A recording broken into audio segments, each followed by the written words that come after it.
New Thinking Aloud is presented by the California Institute for Human Science, a fully accredited university offering distant learning graduate degrees that focus on mind, body, and spirit. The topics that we cover here. We are particularly excited to announce new degrees emphasizing parapsychology and the paranormal. Visit their website at cihs.edu.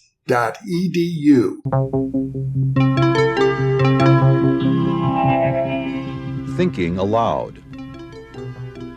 Conversations on the leading edge of knowledge and discovery with psychologist Jeffrey Mishlove.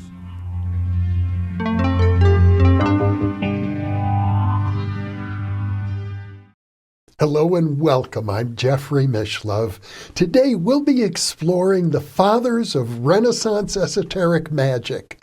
In particular, we'll be looking at Marsilio Ficino, Heinrich Cornelius Agrippa, Theophrastus Bombastus von Hohenheim, otherwise known as Paracelsus.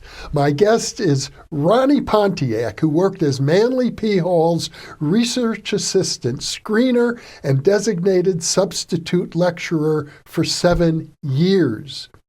I'm sure Ronnie will be touching on other great Renaissance figures such as John Dee and Giovanni Pico Della Mirandola. Ronnie has produced award-winning documentaries and has written articles for esoteric magazines. He is the author of American Metaphysical Religion, Esoteric and Mystical Traditions of the New World. He lives in Los Angeles, and he is co-author with his wife Tamra Lucid of The Magic of the Orphic Hymns, a new translation for the modern mystic. And now, I'll switch over to the internet video. Welcome, Ronnie. It's a pleasure to be with you once again. As always, an honor and a pleasure to be able to spend some time with you, Jeffrey. We're going to be talking about people whose names are not that familiar in the 21st century. They were probably more familiar to earlier generations where Renaissance scholarship was probably considered more important. These days, I am under the impression that we don't think so much about the Renaissance. I would agree with you, although I feel that they are timely in that they represent the ability to create a Renaissance during a time when there was a real force for conformity, and the church basically controlled every aspect of life. And through these three people, an entirely different perspective was born. So it's not only the historical Renaissance, but I think they exemplify the ability to create a Renaissance personally and collectively.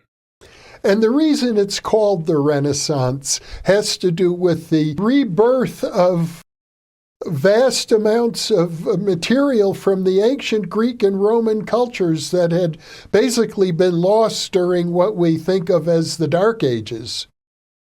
Yes, precisely. There was no Plato, there was no Neoplatonists, there was no Hermetica. All of these things had been lost, were either hidden away in monasteries. Often people didn't even know what the manuscripts were. And a lot of it was preserved in the world of the Arab nations, where their scholarship was much more proficient and dedicated to keeping the knowledge alive. So when some of these manuscripts made it to Europe, it was a very important event. And through these people, especially Ficino, it influenced the history of Europe in amazing ways, and I think continues to very much influence culture. First, I want to thank you for being the one to suggest that we look at Ficino, Agrippa, and Paracelsus together, because they together are this tremendous force that transforms European culture. And Ficino was a great influence on both Agrippa and Paracelsus. And so seeing them together, they kind of emerge as this holy trinity of the Western esoteric tradition, as we'll see. I gather that Ficino's primary influence wasn't So much that he was espousing unique original ideas, but that he was translating the ancient Hermetic texts and the works of Plato. Yes, he was the one who restored the work of the Neoplatonists, the work of Plato, and some of the Hermetica back to European culture after it had been lost for generations. And by doing so, he also in his own life exemplified these principles by performing the Orphic Hymns, as we've discussed in an earlier talk that we had. And in those performances at the renewed Platonic Academy, he was dealing with and inspiring people like Leonardo da Vinci, Michelangelo, Lorenzo the Magnificent, Poliziano, Pico della Mirandola. So all these lights of the Italian Renaissance that gave birth to the Renaissance throughout Europe were really sparked by Ficino. Let's talk about how his career originated. I gather that his talents were already noticed when he was still a child. Yeah, he was a brilliant child. And so his father was the physician to Cosimo de' Medici, who was the ruler of Florence, and was someone who was very deeply involved in trying to stimulate culture and art and really have the Renaissance ideal, as we later call it, the Renaissance, in his heart. And he first met Ficino when Ficino was only 10 years old. And the story goes that when he first spoke to this child, he was so impressed that he turned around to Ficino's father, his doctor, and said, "Your Marsilio here has been sent down from heaven to heal souls." And he was so impressed that he moved Marsilio into his household. He had just recently built this magnificent Palazzo Medici, and Ficino was brought there so that he could study. And he was such a good student, he just excelled, that Cosimo, at a very young age, appointed him to be his grandson Lorenzo's tutor. And this was going to be Lorenzo the Magnificent, a future ruler of Florence.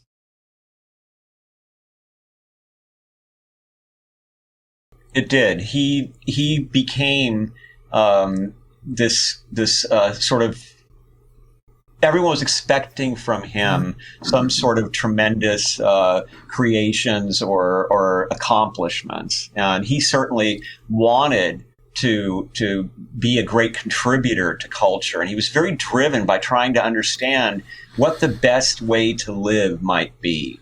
And this is something that really drew Cosimo to him, because as Cosimo became older and his health became more frail, he was not finding the answers that he was looking for in the church. He wasn't feeling comforted.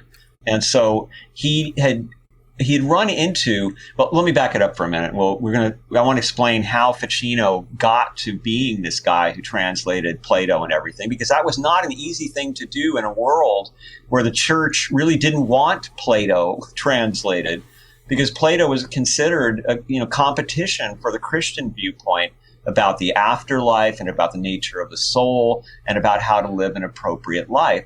The church accepted Aristotle. And Aristotle was the one great thinker of ancient Greece that was still active in those days, because the church long ago, through people like St. Augustine and St. Thomas Aquinas, had decided that his thinking was useful and didn't really contradict the Christian teachings too much. So at first, he's studying Aristotle for the most part. It's around 1457. He's now 24 years old, and he has a crisis. His crisis is that he is trying to put together a little book of what's available from Plato, which is very little at that time. But he's so interested in Plato that he tries to bring together these fragments and make some kind of coherent statement about them. But while he's doing this, his father and the Archbishop of Florence decide that he should not be doing this, that he should be studying only Aristotle. So he is very dutiful. He sets aside his Platonic work, and he starts to work on a commentary on Lucretius, this Roman Epicurean philosopher and poet who was very influenced by Aristotle and was okay by the church. They thought that he was a more acceptable subject than Plato. But soon, Ficino abandoned the project and he sank into this deep depression because he felt that he was way off track in his life. And he was already at that point beginning to become interested in astrology. He would later say that the reason that he had these bouts of melancholy and depression was because he had Saturn conjunct his ascendant. And therefore, he was prone to this. And we'll talk about that because he had some interesting conclusions about it. So the key moment is he finds a teacher whose name is John Argyropoulos. This is a fellow who was lecturing on Greek language and literature in Florence. And he was translating Aristotle into Latin. The idea being that this way, anybody who knew Latin, which was the sort of common language of the church and of Europe, would now be able to read Aristotle. And this was an idea that really sparked Ficino's imagination to make these ancient teachings available in a modern language. But he quickly abandoned Aristotle again, and he turned to Plato and decided that he would like this to be his life's work, to bring all this knowledge into the world. And so the same teacher, by the way, was a teacher to Lorenzo de Medici. Some say he was a teacher of Leonardo da Vinci as well, so he was quite influential.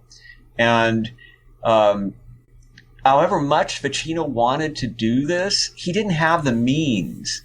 He couldn't sit at home all day and work on translating rare manuscripts. He couldn't even get access to the rare manuscripts. He needed to figure out a way, I'm sure his father felt, to make a living, the usual problem between father and son. And so he started to study medicine at this time, since his father was a doctor. I think it's likely that he did that to kind of get his dad off his back. And 3 years later, it's 1462. He's now age 29, and he's in his Saturn return, which he thinks is significant. And now everything magically changes. And so in his spare time, he was able to get some manuscripts related to the hymns of Orpheus, and he began to translate them. And in frustration with being unable to live the life he wanted, he decided to celebrate an Orphic ritual, just he himself, as a way of asking the universe to help him. And so while he was singing the hymn to the cosmos, as he named it, his father brought him a letter from Cosimo. And Cosimo wrote, quote, "Yesterday I arrived at my Careggi estate to cultivate not this place, but my mind. Join us, Marsilio, as soon as you can. Bring Plato's book on the highest good." He's talking about Plato's Philebus, "which I expect you have translated from Greek to Latin as you said you would. What I want with all my heart is to know which way leads most certainly to happiness. Farewell, join us, and bring your Orphic lyre," end quote. Now that "soon as you can" was ominous because Cosmo's health was really beginning to fail, and he was preoccupied now with mortality. So Ficino was astonished by this, and he wrote back that this serendipity of singing this hymn and getting the letter from Cosmo at the same time, it was something that changed his whole perspective on the world. And he wrote back and said, "This has evoked in me the most immense wonder." And he included the hymn that he'd been singing at the time. Would you like to hear it? Yes.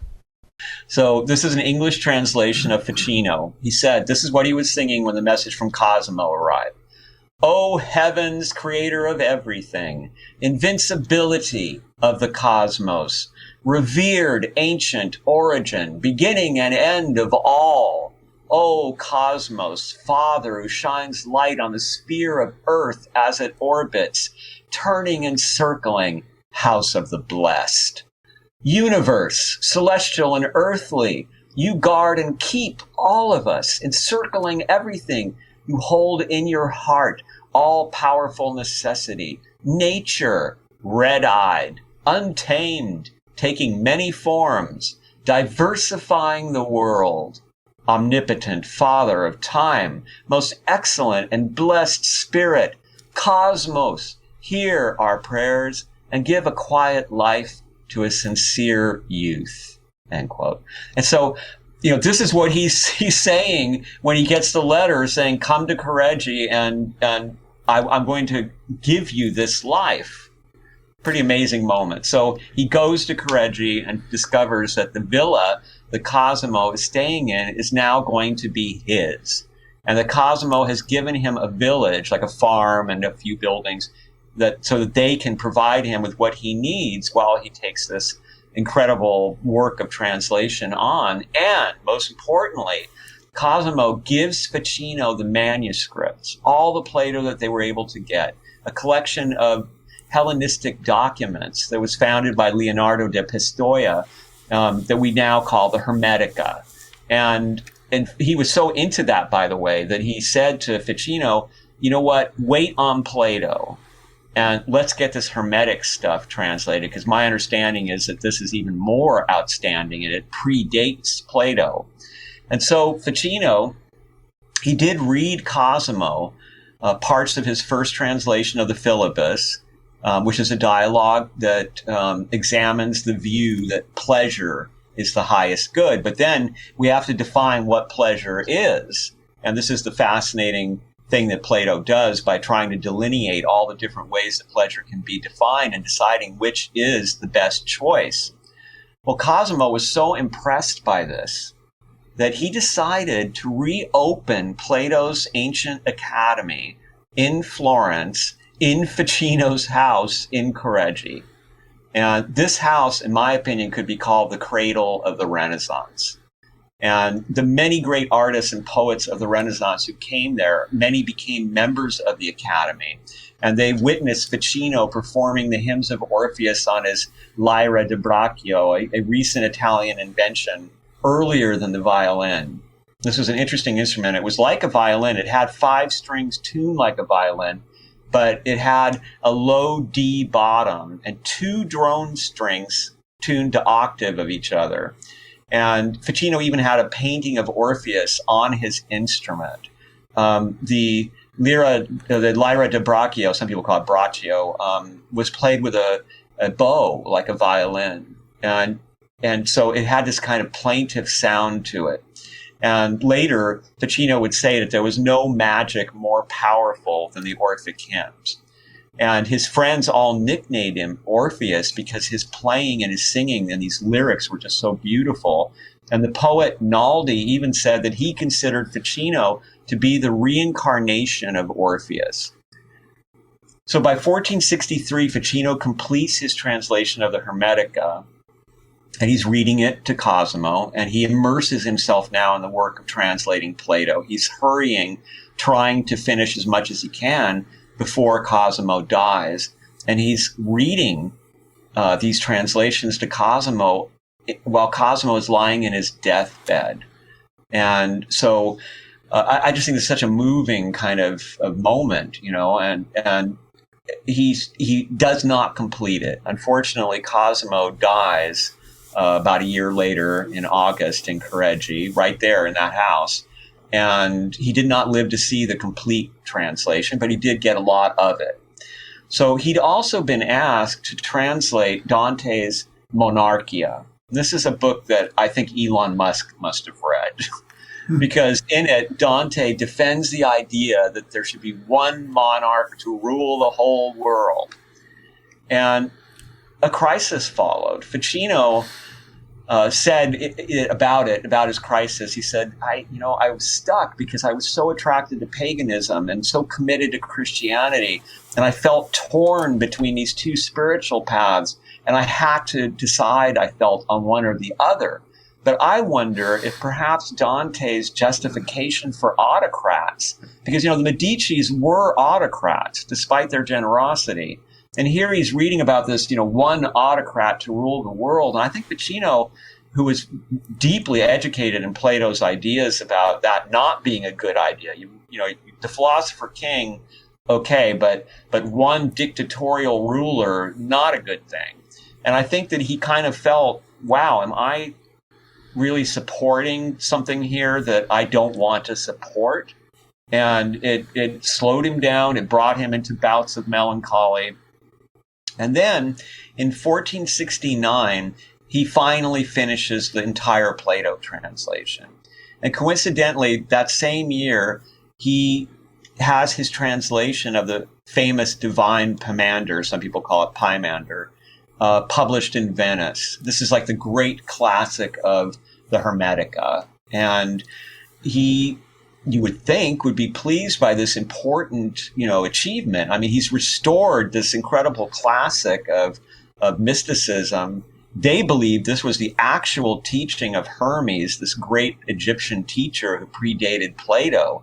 And you'd think that he would have some sense of pride and stability from this, but the crisis actually was only beginning. And it starts when around 1470, Lorenzo de' Medici, he replicates his grandfather Cosimo's patronage of Ficino by bringing this guy Poliziano into his house as tutor to his children. And one of these kids is Giovanni, who's the future Pope Leo X. Poliziano became a lecturer at Ficino's Platonic Academy and a dear friend of Ficino's. In 1480, Poliziano would write this piece called Orfeo, which was a short dramatic composition with music for a carnival, and staging was done by Leonardo da Vinci. It told the tragic love story of Orpheus and Eurydice, which we've talked about in another of these, and he used slang. He used the language of the people to translate the story so that the common people, as they call them, would be able to understand this story. And that was considered revolutionary, and a lot of people did not approve of this, about using common language in that kind of a theatrical setting, and even worse, to introduce pagan ideas.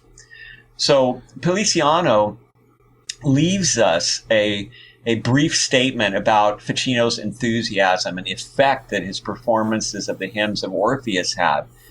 He wrote, "His wise lyre chases away grave thoughts, and his voice follows the song springing up from under his expressive fingers like Orpheus, interpreter of Apollo's songs.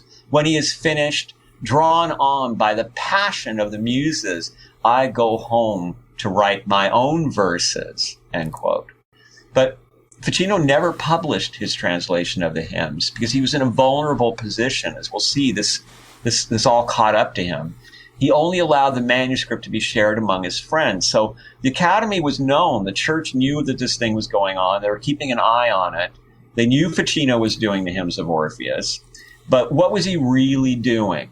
And he seemed to be reviving a pagan religion. And this remains a question among academics. Was he really trying to, get these Greek deities to manifest in some way? And I really love, there's a scholar named Angela Voss who's written a lot of amazing material about Ficino. I highly recommend her. And she, among other things, wrote that he saw Orpheus in his hymns addressing the gods as multifaceted, multi-layered cosmic principles, each one mirroring the diversity of creation, yet all representing aspects of a single undivided power, all the gods in each god and each in all, end quote. So it's as if the great God of Christianity, that the different facets of this God, the different powers of this God, the different ways that this God is manifested in different cultures were all in these hymns. And these hymns were really only to one God, in a sense, but we're describing this God's qualities, which were diverse. She also said that she did not believe that he sang the hymns to intentionally invoke spirits or to get a God to manifest. The object was to tune himself like a string on a lyre until his spirit would resonate in unison with the divine. And so playing music which specifically corresponded to, let's say, Venus or Jupiter or the sun, all these things he describes in his Book of Life, he called it. This would transform the magician into the perfect medium for the divine presence. And then through that presence, there would be an immediate, intuitive sense that is innate to the soul of a light that is infused by God. So it was more that he saw in this tremendous mystical path, and he saw in it so much in common with Christianity. So much so, and perhaps also to get the church maybe a little bit off his back, because they were beginning to be a little concerned about what he was doing. He had himself ordained as a priest in 1473. He also began exchanging letters again with Lorenzo de' Medici, who he'd kind of lost touch with, who was now ruler of Florence. And the academy was doing great. He sat down to write a book called The Christian Religion. And perhaps this also was to defend himself from the Inquisition. And he's looking for a way to combine the wisdom of the ancient world with the wisdom of the church. And he thought that Hermes, Plato, and the Neoplatonists had attained what he called the divine light of the Christians. So there was no difference between the enlightenment that you could get through Christianity and the enlightenment that you could get through Hermes or Plato. It's also interesting that he coined the phrase Platonic love, first in a letter that he wrote in 1476 to a friend, and then 16 years later in 1492, a selection of his letters were published. And this included letters that were written to his colleague and a very dear friend, the poet Giovanni Cavalcanti, in which Ficino explained Platonic love as we know it today. And some scholars have argued that Ficino and Cavalcanti were lovers and that Ficino must have been gay. Maybe, I mean, we don't really know. There's very little evidence of it in his letters. He actually says in his commentary on Plato's Republic that anytime Plato talks about homosexuality in the dialogues, that these are jokes, as he says, spoken merely to relieve the feeling of heaviness. Or as we might say it, it was just bros bantering with each other, kidding each other. So it's kind of an odd thing, but it's so hard to tell because he's always got the church looking over his shoulder. And so maybe even if he was gay, he would not have been overt about it, even in his letters, for fear that would get him into even more trouble. He was famous for his wit. He was very pleasant to be around. People said he was very charming. He tried to hide his intense melancholy from his friends. Sometimes it was so bad, it would reduce him to just sitting dejected and staring. And he said it was because, as mentioned earlier, it was Saturn rising conjunct his ascendant. And he said that people who have heavy Saturn placements in their charts, so if you have a heavy Saturn placement, this may apply to you.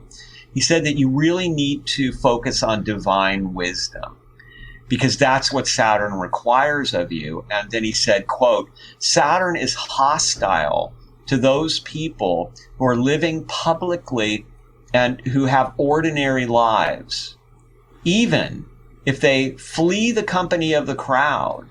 But if they do not lay aside ordinary emotions, let's say about current events and such, then they will suffer, because Saturn does not want them to be thinking about day-to-day life and about the normal problems of living a so-called ordinary life. And Saturn wants them to be present for divine wisdom and sharing that divine wisdom into the world.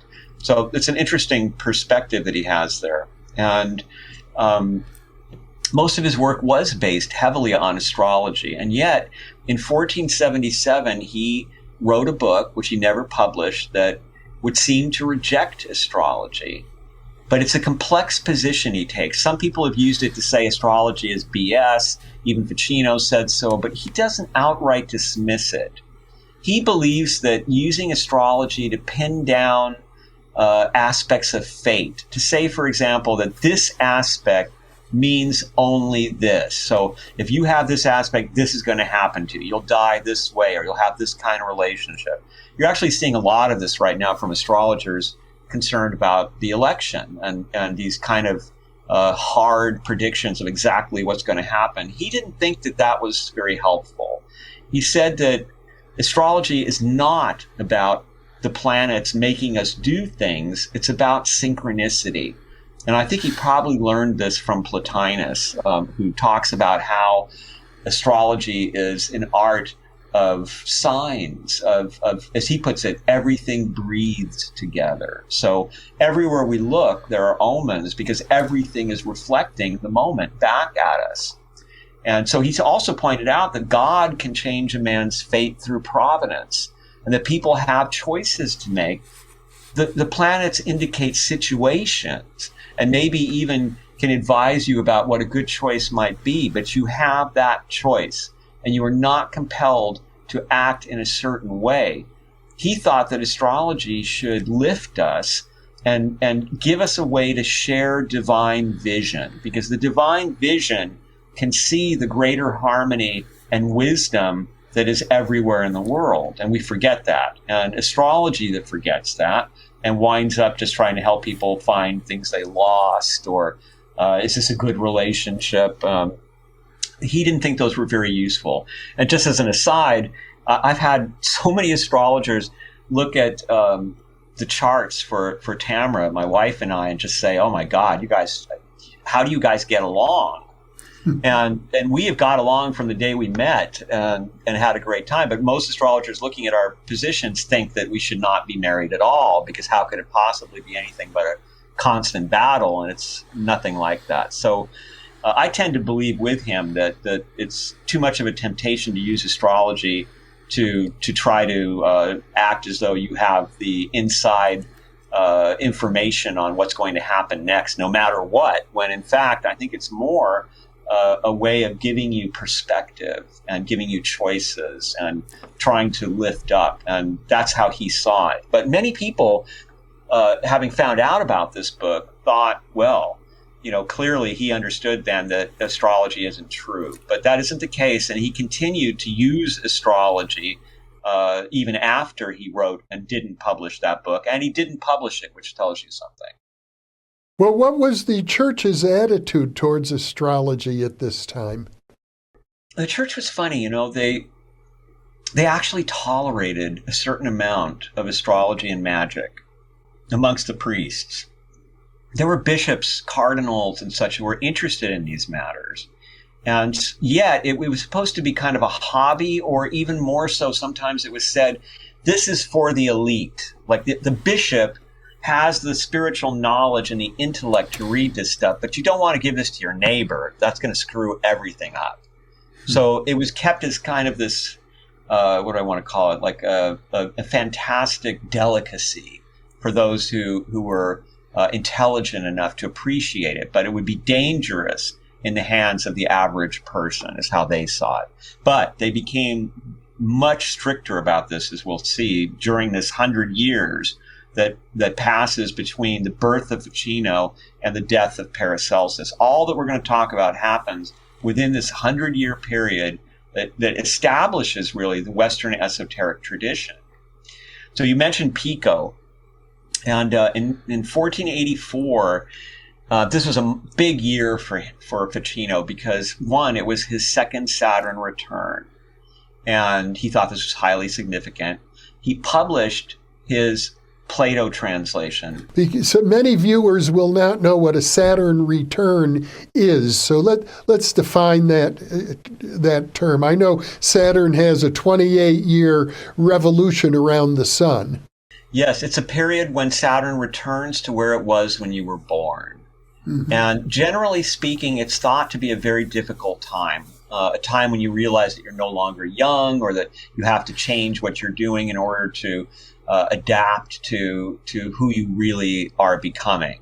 And it can be a time of great disappointment. So you can see in Ficino's life, it was quite the opposite. The first Saturn return brought him Cosimo and the opportunity to go live in Careggi and have this time to do all these translations. The second one brings Pico into his life.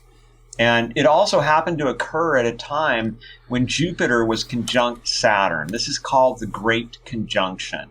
It's supposed to define 20-year cycles in society. And Ficino deliberately published his Plato on this Great Conjunction. And on the very day of the Great Conjunction, the very day that he publishes this book, Pico Della Mirandola enters his life.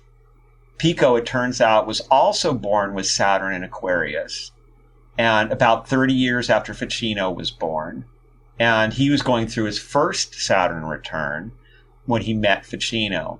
And he convinces Ficino to turn his attention to translating the great Neoplatonists, beginning with Plotinus. And this is something that Cosimo had wanted him to do. So in 1486, Ficino is so involved in these translations that he's actually lecturing publicly on Plotinus, which is a very courageous act. I mean, he's lecturing on a pagan philosopher not too far from Rome, the seat of the Vatican, and yet nothing happened. It was tolerated. Florence was seen as this kind of hotbed of new ideas and of the resurrection of ancient wisdom, and for whatever reason, the church seemed to be interested in seeing how this was going to develop.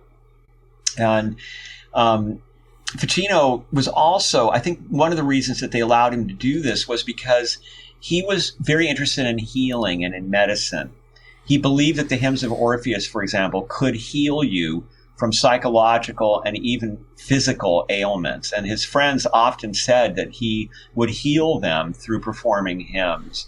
And so he actually wrote that Apollo has vital rays that bestow health and life on all and drives away disease. And by the sounding of the strings, their vibrations and their power, everything is regulated. And he says that the low strings that Apollo strums brings winter, the high strings bring summer, and the middle strings bring spring and autumn, but that these strings also exist within us. And so we can harmonize to the seasons, and we can harmonize to the gods and to the heavenly spirit.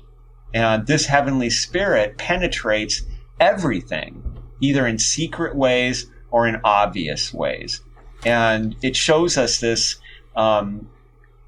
this kind of transfer of spirit into the rays of the sun, into the rays of the planets, into everything that exists. And by using these correspondences, by recognizing them, we can heal. We can use song and light and perfumes appropriate to a specific deity. And just like in the use of the hymns, we can consecrate ourselves to the service of that divine harmony. And I think the church was interested in the alchemical dimensions of this healing process, and perhaps they could use the Christian liturgy in ways that reflected the way that Ficino was experimenting with this unusual form of healing. And so his translations of Plotinus, Porphyry, Proclus, and the other key writers of Neoplatonism kept him busy for about 8 years. In 1492, his translation of Iamblichus's on the Egyptian mysteries was released. And I think that was too much for the church, because here we're really going into the heart of theurgy, the practice of lifting yourself to the gods, the heart of pagan magic. And he also published the same year a book called 3 Books of Life, which we'll see was a big influence on Agrippa and even on Paracelsus. And this book was filled with overt magic and mysticism based on experience. Well, boom, that year, 1489, he is accused of being a heretic by the church. And this is a very serious accusation, because Giordano Bruno would be burned at the stake only 11 years later on similar charges. The only reason that Ficino didn't suffer that kind of fate, or at least that he wasn't forbidden for ever dealing with these topics again, was because the Archbishop of Florence stepped in, and knowing what a great treasure he was to Florence, he blocked the effort to punish Ficino. But unfortunately, this was only a foreshadowing of what came next, because there were really dark times just ahead for Florence and for Ficino. So let's talk about the biggest mistake that Lorenzo de' Medici made in his entire life, probably, which was in 1490. It all begins when Pico della Mirandola attends a debate where he hears a priest by the name of Savonarola, who really impresses him because Savonarola knows Aristotle and the Neoplatonists very well. He's also a sincere ascetic and a very earnest prophet. And Savonarola had been basically wandering as a poor itinerant preacher, calling for reforms in northern Italy. He would go to monasteries and convents and small towns. And Pico thought, this might be a solution to one of my problems, which was, this was his ulterior motive for bringing Savonarola to the larger world. Pico was in trouble for a book that he had just written called The 900 Theses, a book that tried to convince its Christian readers that the only way to really save their souls was to study ancient wisdom. And he, for instance, wrote in this book that the names of the gods that Orpheus sings are not the names of deceiving demons from whom evil and not good comes, but of natural and divine powers distributed in the world by the true God for the great utility of man, if he knows how to use them, unquote. Well, this book was the first book that the Catholic Church gave a universal ban to. Usually they would do these limited bans, so the public couldn't get it. Or no, this book was to be burned wherever it was found and was to never be printed. And Pico was in a lot of trouble for having written it. So it seems that Pico thought, I'm going to go to Lorenzo and say, why don't we bring Savonarola to Florence? He'll be my spiritual advisor. He can be your spiritual advisor. Everybody will gain in prestige because Savonarola was being looked at as this very dedicated Christian. And so Savonarola comes to Florence. Well, that turned out to be a disaster. This man preached against hereditary tyrants. Hello, Medicis. He preached against corruption in the church, against injustice committed against the poor, and he was preaching against the worldliness of society. And Florence was a worldly place. There was a lot of flirtation and extramarital sex and intoxication. And he also, Savonarola, was very opposed to all non-religious art. So all that gorgeous secular art that was being made, he saw it as a distraction, and he believed that God brought him to Florence to put an end to the Renaissance. And that meant ending the heresies of Ficino, ending the Platonic Academy, making sure that Poliziano didn't do his Orfeo, and he wanted to burn Botticelli's Birth of Venus. It was pagan as well as being secular. And he was also prophesying. And some of his small prophecies seemed to come true, so the people of Florence noticed.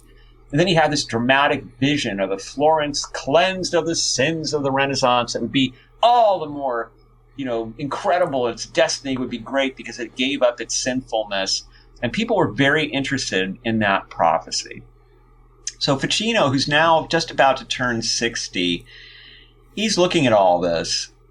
He's not too concerned. He's lived his whole life pretty much safe, even though the church came after him. The archbishop protected him.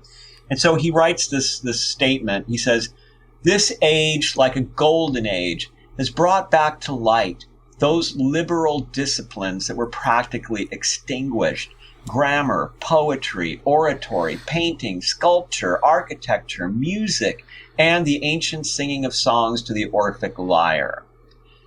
But wow, he was really wrong about what was about to happen, because all of that was about to be wiped. And so this was 1494 now. This is a bad year for Ficino. The people of Florence begin to turn against the Medicis in a very significant way. Even worse, Ficino loses two of his best friends, Pico and Poliziano. And it's rumored that Pico was poisoned for bringing Savonarola to Florence. And there were also rumors that Pico and Poliziano were lovers, and that might have been one of the reasons that they were perhaps assassinated. In the fall of that year, 1494, King Charles of France invades Italy. And this was part of the prophecy. people thought that Savonarola was, he's on it. He's seeing the will of God. And so they quickly exiled the Medicis, which put Ficino into a terrible position. These people who supported him his whole life were suddenly powerless in Florence, and he was like a sore thumb with all his paganism in the midst of this Christian revivalist movement that Savonarola had engineered. And meanwhile, Savonarola has gone to Charles, literally goes to Charles to negotiate. And Charles says, okay, we're going to give you control over Florence. Bad situation for the Platonic Academy. Well, the citizens joined Savonarola in this mission to rid the city of its sinful behavior. So now there is constant pressure on the politicians coming from Savonarola to pass new laws. They're banning sexy attire. They're banning adultery. They're banning drunkenness in public. They're banning homosexuality. And young men and older boys are recruited to patrol the streets of Florence looking for banned behavior and forbidden fashion to punish.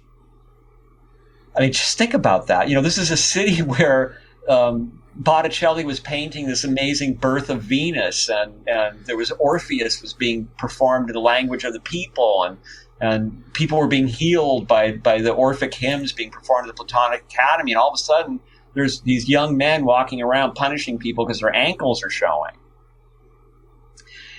So all this convinced Savonarola that he was doing God's will, and he really missed one very startling fact, which was that Pope Alexander VI, the Pope at that time, was a Borgia. He was Rodrigo Borgia. And if you know anything about the Borgias, they were not to be messed with. And this was probably the most corrupt pope in the history of popes. So he was not going to take any of this sitting down. In 1495, he convenes the Holy League to fight the French. And he tells Florence, you must send troops, which puts Savonarola in a bad position because he has got a deal with Charles to rule Florence. So he refuses to send troops. So the Pope says, you come to Rome right now. I need to talk to you. Well, Savonarola refuses to obey this order from the Pope. So the Pope punishes him. No preaching. You are not allowed to preach anymore. Savonarola doesn't care. He keeps preaching. In fact, he whips up the support of the people with these dramatic fire, torch processions. And he has bonfires of the vanities, he called it. This is where paintings, ostentatious furniture and clothes, and books, including the books of Ficino, were burned in public ceremonies. Now, we don't even know what masterpieces were lost. All sorts of things burned and were never to be seen again. Well, the Pope's reaction to this was to excommunicate Savonarola in 1497. And that was powerful because the people now, if they followed him, they were all excommunicated in a sense. By being excommunicated, he no longer had the power to hear confession or to forgive or to bless. And everybody following him was now a heretic. And so all of a sudden the people turned on Savonarola and two of his principal supporters. They imprisoned him, and the two supporters, they tortured them, and they were judged guilty. And in the spring of 1498, the powers of government in Florence and of the church united, and they did a public hanging and hung all three of them and then burned their bodies in the plaza, the great plaza of Florence. So Ficino lived long enough to see that happen, but he did die the following year. And it was the Renaissance in Florence never really recovered. However, the Renaissance that you could say Ficino started with those translations would exist for another 150 years as it spread through the rest of Europe. And there were these flowerings of amazing artistic creativity and religious thought. And in a way, the Rosicrucians even emerged from that, as we'll see, from the influence of Paracelsus. And so before we move on, I want to leave with two gems of wisdom from Ficino that I think really tell us about him. One was something he wrote in a letter to his dearest friend. He said, "A long time ago, I learned from Orpheus that love existed and that it held the keys to the whole world." And then he said, "The whole power of magic consists in love." Now, I wonder if this kind of came from that experience of doing this hymn in desperation and then having his wishes granted even while he was doing the hymn. And he felt this was love. The love of the universe had shown itself to him through the hymns of Orpheus. And he believed that this love, loving his friends, loving the creation, loving the gods, that this was the key to everything in life. So it's ironic that at the end, Savonarola, who was supposed to be representing the Prince of Peace and Love, spread so much hate in Florence that families were turning against each other. And it's almost a miracle to me that Ficino didn't get in more trouble, that didn't get executed or himself burned, that except for that time when the church came after him as a heretic, he basically was able to live his life unmolested, doing things that no one could imagine the church having any approval for. So that's Ficino. He's the one who starts this whole process out for us of the Renaissance and sends out into the world his own writings, his writings about alchemy and medicine and about astrology and about the gods, and his translations of Plato and the Neoplatonists and the Hermetica. All of a sudden there's this wealth of information that's out there. And I should mention that it's very interesting because all of that kind of starts because even before he was born in Florence, there was a small renaissance of interest in Aristotle and Lucretius and in these pagan ideas.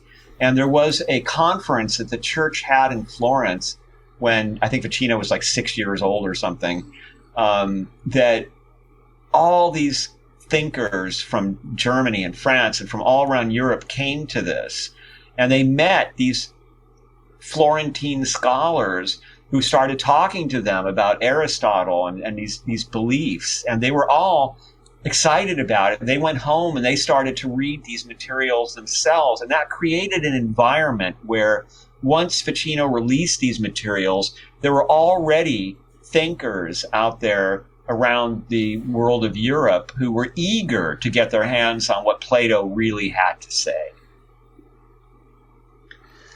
So now we're going to move on to Agrippa. Okay.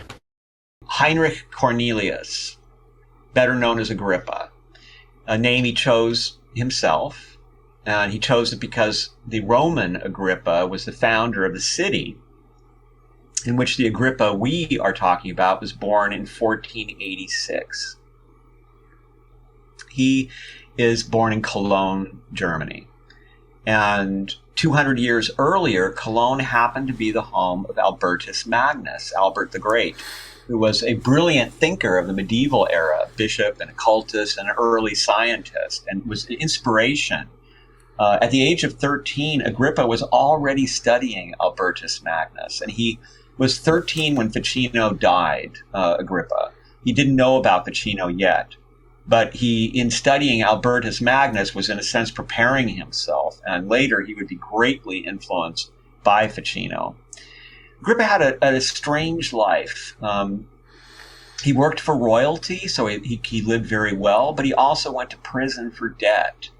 And he was the court secretary for Charles V, King of France. He was personal physician for Louise of Savoy, who was a French duchess and who she became the queen mother of France. But he was also persecuted and censored and had a lot of difficulty and conflict in his life. He starts out in history as a soldier.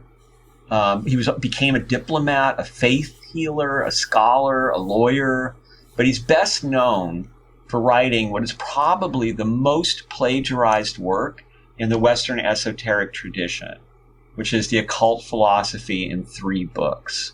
And that was a title and a structure that was inspired by Ficino's 3 books of life. In 1508, we find Agrippa at the age of 24 traveling to Spain and then Italy as a mercenary.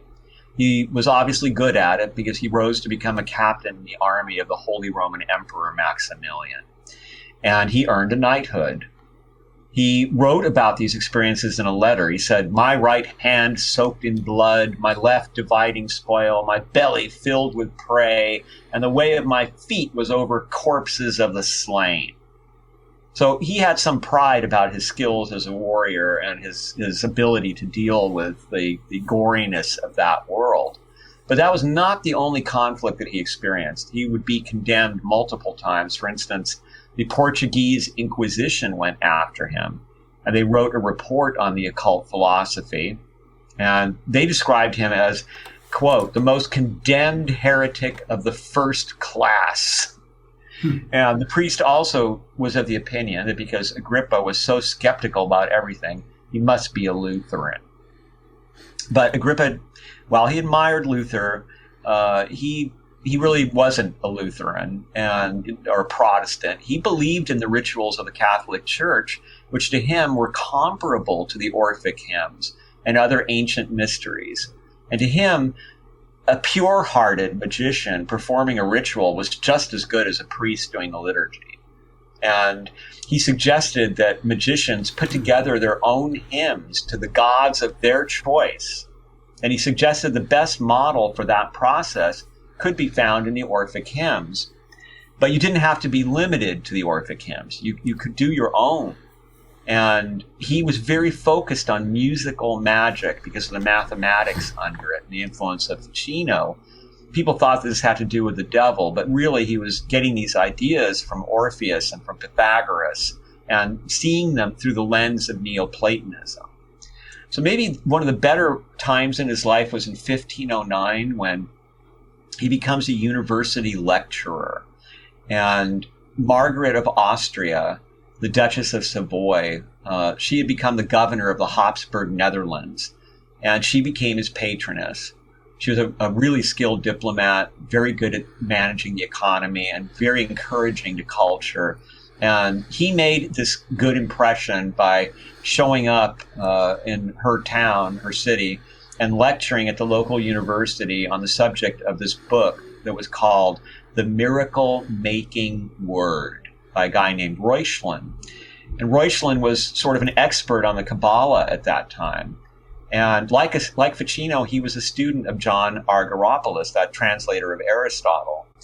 And during that time, Agrippa wrote a book called On the Nobility and Excellence of the Feminine Sex, in which he used Kabbalistic concepts to allegedly prove the superiority of women.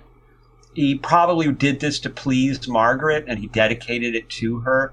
But scholars say that, it's a little ironic. There seems to be some sarcasm in the book. Like, you're not really sure where he's being sincere and where he's kind of saying these things in the way that, let's say, Petronius used to compliment Nero, where every compliment was an insult.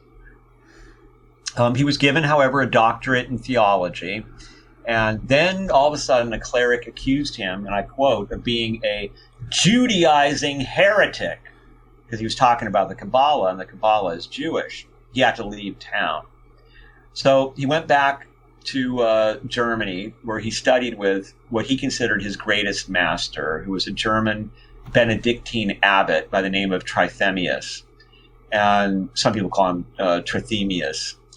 And Eliphas Levi, the great writer on magic, in his History of Magic, had something to say about this. He said, Trithemius is in magic the master of masters, and we have no hesitation in proclaiming him the most wise and learned of adepts.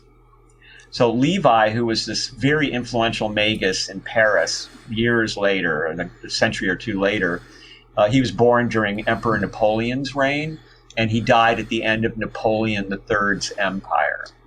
And we're going to come back to him because he had some very interesting things to say about Agrippa and Paracelsus. He's the author of Transcendental Magic. Exactly. And we talked about him quite a bit in our last talk. Yes. And so Trithemius had access to a collection of medieval magical manuscripts that he quotes from a lot. And it was the only place that you could read anything from these manuscripts for something like 500 years. He was said to have drawn spirits into crystals, but this was not sinister demonic magic or, even New Age crystal worship. This was kind of similar to the pagan tradition of asking the gods they used to call it to jump into the harvest, to jump into a weapon, or to jump into the next generation to make them fertile and creative and brilliant and good fighters. And so in this way, he would invite this divine energy into the crystal, invoke it into the crystal, and then that crystal would be there as a source of this fertility, abundance, of positive energy, if you will. He wrote a manuscript in 1499 that started to circulate in Europe that would not be published for over 100 years. And it's pretty much based on the Kabbalah. He argues that there's a code that exists in all of nature that allows human beings to communicate with spirits and angels. And he believed that there was an angelic language, and that the Kabbalah was the key to understanding this angelic language that could be read throughout nature. And I think this is probably at least one of the main sources for John Dee's obsession with communicating with the Enochian angels. And I think that there's a whole thread of scrying and of attempts at communication with the higher echelons of the Catholic Church's vision of angelic qualities that kind of starts with this book that Trithemius wrote. And Agrippa brought his manuscript for the occult philosophy to Trithemius, who thought it was good and encouraged him to finish it and publish it. But both of these tasks took a really long time. And it's said that Agrippa only finished the occult philosophy when his friends said, look, we're going to publish this in as-is condition if you don't finish it. We don't even care about your consent. We think it's that important. And realizing that this incomplete version would be published, Agrippa then decided to really try and finish this book. And he even dedicated it to Trithemius. And by the way, some occult writers believe that Paracelsus was also Trithemius' student. But more recent research shows us that Paracelsus arrived at the place where Trithemius taught after Trithemius' death. So by 1511, Agrippa is back in the service of the Holy Roman Emperor Maximilian. He's a diplomat. And a year later, he's as a doctor of theology, he's present for the Schismatic Council of Pisa. And that brings him to Italy, where he begins to practice medicine, and he's teaching theology. He's in this town that gets hit with the plague. They ask him to cure it. The local doctors hate him, and they treat him with scorn and ridicule because he's taking these approaches that have more to do with Ficino than they have to do with the beliefs of the medicine at that time. And he does a deep dive at that point into Ficino and into the writings of Pico.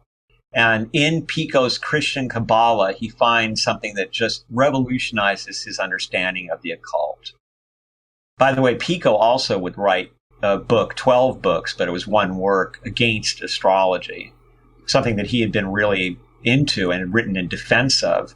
And Agrippa didn't seem to care much about that, but he did get an idea, apparently, from this, which is that he believed that Pico wasn't really writing against astrology. He believed that Pico was trying to protect himself from the church, and that the book was written in this ironic kind of way. And as we'll see, this is what Agrippa started to do as well. We may have already seen a glimpse of it in his book about how wonderful the female sex is, but it becomes even more obvious.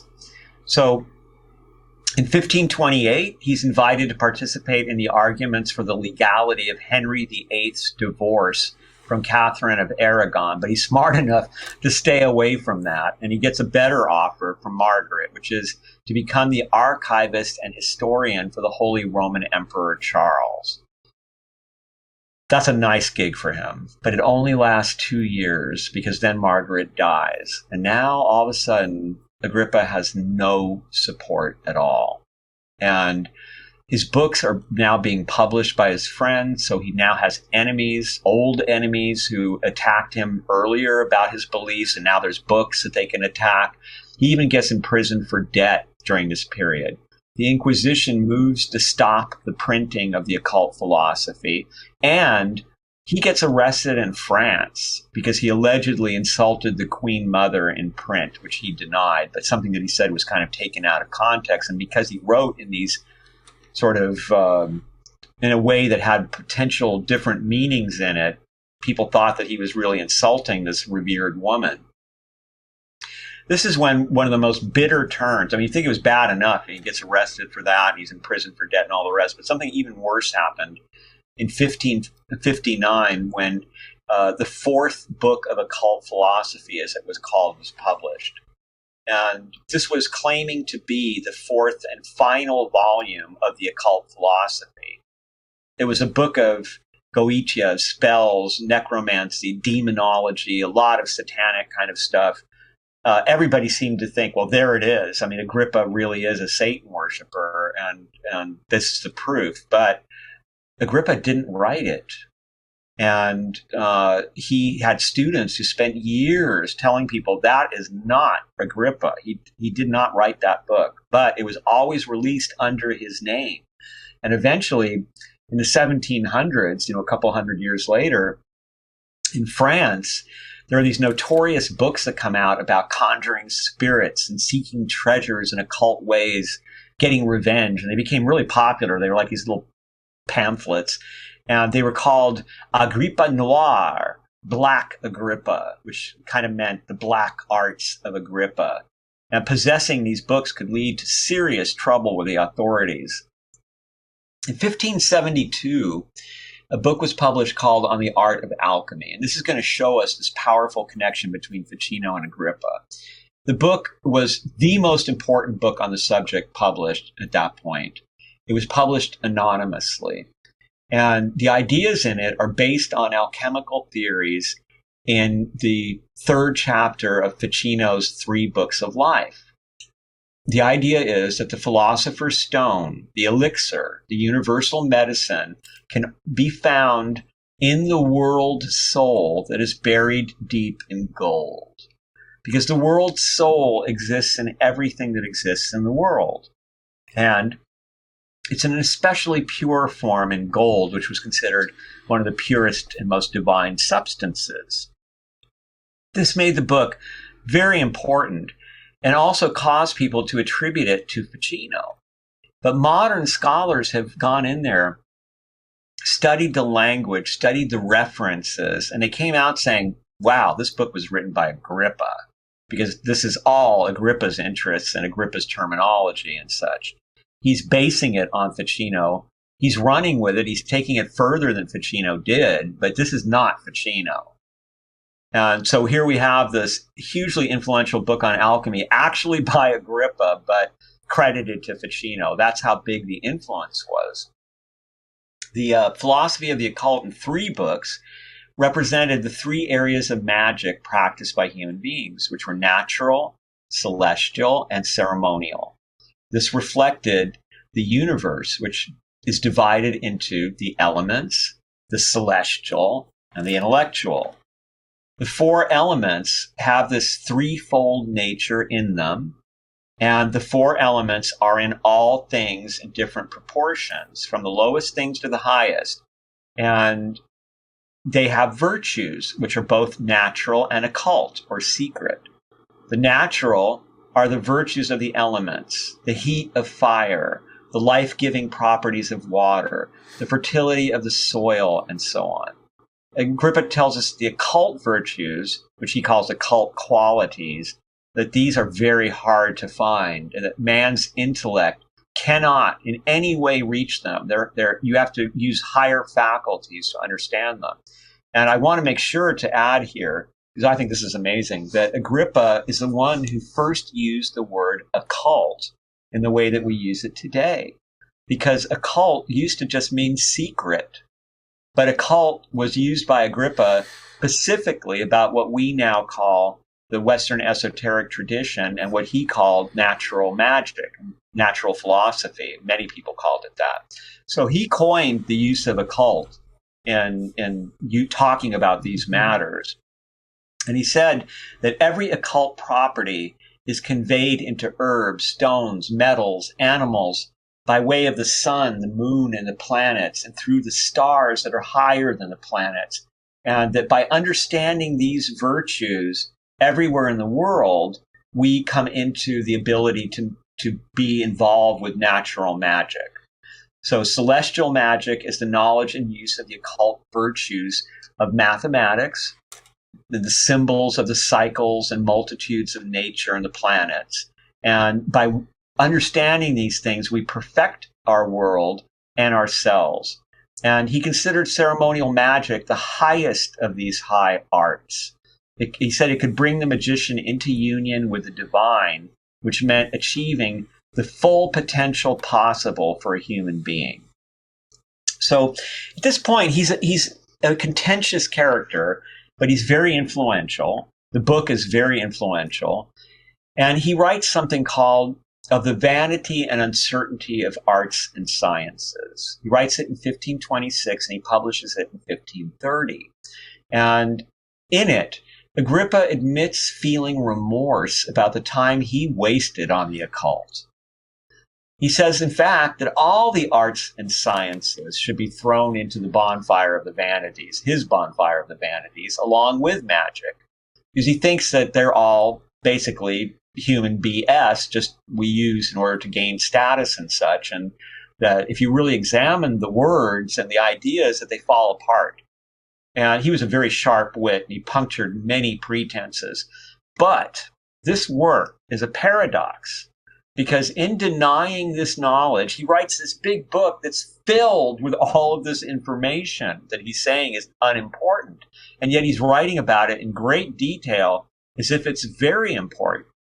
So some scholars, like Frances Yates, a very eminent but maybe overly enthusiastic English scholar who specialized on Rosicrucianism and on Shakespeare, she thought that Of the Vanity and Uncertainty of Arts and Sciences was kind of Agrippa's get-out-of-jail-free card. If the Inquisition came knocking on his door, he could hand them the book and say, see, look, I regret my time doing this. I even regret my book, The Occult Philosophy. It was a waste of time. I don't think that's a good explanation. As some modern academics have pointed out, if you read this book, he's bitching at the church the whole time. He's telling priests how bad they are. And it's not the kind of book that you would have used to get priests to say, oh, he's okay. Way too critical. So I don't think that that's probably what he was doing there. And also, if you read it carefully, you can see that he's not dismissing magic, actually. He's dismissing all the low forms of magic. He's dismissing using magic to get what you want or to get revenge or all that stuff. He believes that the magic of Ficino is one of the only arts and sciences that isn't vanity. And then a scholar by the name of Eugene Korkowski had this brilliant, I think, insight into Of the Vanity and Uncertainty of Arts and Sciences. He says of it that it's a, quote, masterpiece of ironic, spoofing, satirical wit. So think of it this way. Everything in this book is vanity. Therefore, the book's claim that everything in it is vanity is itself vanity, which means that the things in the book are not vanity. And that's really the feeling you get when you read the book, that he thinks this is all information that you want to know and you should know, but he's going to say it's vanity so that he can be safe, perhaps, on some level. And another scholar suggested a very modern idea that he may have been pointing out how inadequate words are to capturing reality, and that all seekers of knowledge must constantly remind ourselves that words are as misleading as they are helpful.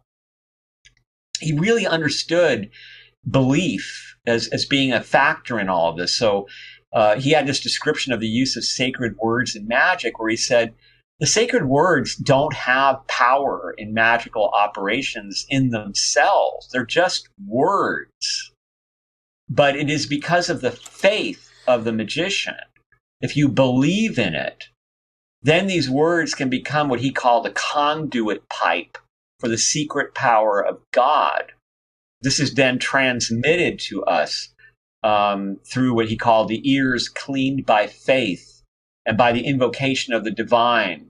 And that through these influences, you could do wonderful things. So he's basically saying that the magician's magic only works because the magician believes that it's going to work. And that's an idea that is usually considered more modern, but clearly Agrippa understood this. The story goes that Agrippa's enemies finally caught up with him, and he was put behind bars and tortured, and was only released as a broken man, and that he died a few weeks later.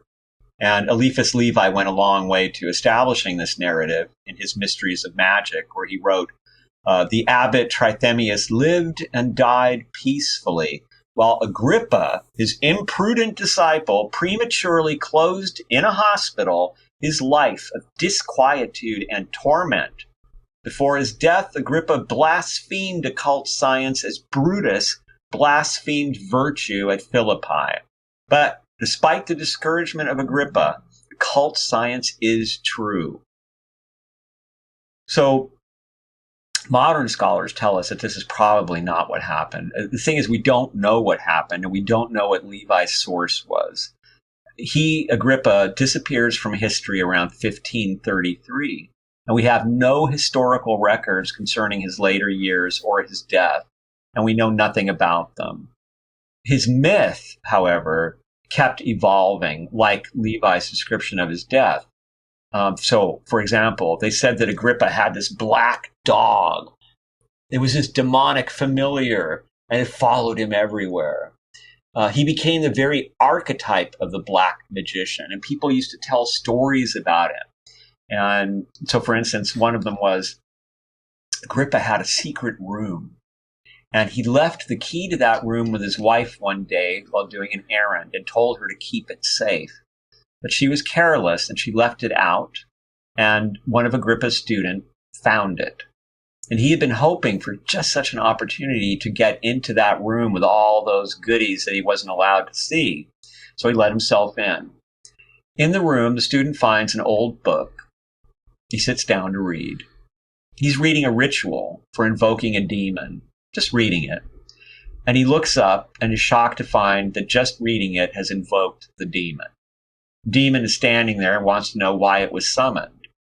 The student stammers. He doesn't know. He's dumbfounded. So the demon strangles him. Agrippa comes home, finds the corpse, probably threw a look at his wife, then summoned the same demon and demanded it put life back into the student's body. Sent the poor kid on an errand. The demonic magic wore off as the kid walked in the street. He falls lifeless on the ground, but at least he's not in Agrippa's house when it happened, so there's no suspicion. So that's a typical kind of myth. Absolutely nothing about it that has anything to do with Agrippa's life, but this was the kind of story that started to be told about him. And because of these stories, he becomes a major source for the legend of Faust. Certainly not the only one, but a major influence. There was somebody named Faust who was a man of ill repute. Martin Luther wrote about him. But the Agrippa myths especially informed the literary Fausts, both of Goethe, who read Agrippa, and also the tragical history of Dr. Faustus by the English playwright Christopher Marlowe. And in that play, Marlowe wrote about magic in very precise detail. And his Faustus declares that he, quote, will be as cunning as Agrippa. So that play was a huge influence on Shakespeare's The Tempest. Here's the thing about Agrippa, though. He considered himself a Catholic. The point of his work was to reveal that the mysteries of the ancients were not demonic or ignorant, but they contained the wisdom that could help Christianity achieve its highest potential. This ancient wisdom and the lineage of those who preserved it were divine mysteries. They were not lies or heresies or the work of the devil. What did he intend with his 3 books? He said, and more eloquently than I'm going to say it, he said that he wanted to take this tangled mess of mistranslations, of obscure editions, of partial texts and interpolations, and he was trying to disentangle them, to correct them, and to make them accessible.